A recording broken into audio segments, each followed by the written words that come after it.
এবার জেন জি আন্দোলনে উত্তাল এশিয়ার আরেকটি দেশ পূর্ব তিমুর। তরুণ প্রজন্মের আন্দোলন যেন দাবানলের মতো ছড়িয়ে পড়েছে গোটা বিশ্বে, আর তারই ঢেউ এবার পৌঁছেছে পূর্ব তিমুরের রাজধানী দিল্লিতে। এমপিদের আজীবন পেনশন ভাতা এবং বিনামূল্যে গাড়ি দেওয়ার প্রতিবাদে শুরু হওয়া এই বিক্ষোভ মুহূর্তেই সেখানে সৃষ্টি করেছে অগ্নিগর্ভ পরিস্থিতি।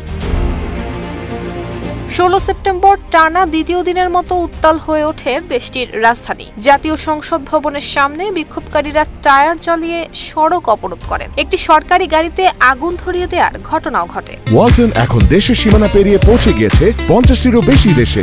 ওয়ালটন, ঘরে ঘরে, বিশ্বজুড়ে। অপরদিকে ইট পাটকেল আসতে থাকে পুলিশের দিক থেকে। পরিস্থিতি নিয়ন্ত্রণে আনতে ছোড়া হয় টিয়ার গ্যাস, ফলে গোটা শহরে ছড়িয়ে পড়ে তীব্র উত্তেজনা। রাস্তায় নেমে আসা প্রায় 2000 বিক্ষোভকারীর অধিকাংশই তরুণ শিক্ষার্থী। তাদের দাবি স্পষ্ট, সংসদের 65 সদস্যের জন্য টয়োটা প্রাডো এসইউভি কেনার পরিকল্পনা অবিলম্বে বাতিল করতে হবে। তাদের হাতে ধরা ব্যানারে লেখা ছিল চোরদের থামাও। 15 সেপ্টেম্বর একই দাবিতে রাজধানী জুড়ে হয় তুমুল বিক্ষোভ।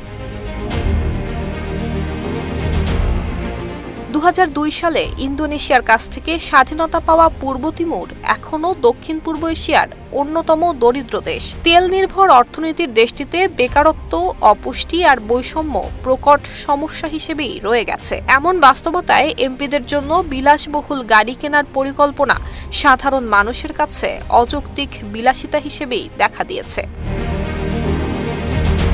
নুসরাত জাহান মেহেক, ঢাকা পোস্ট।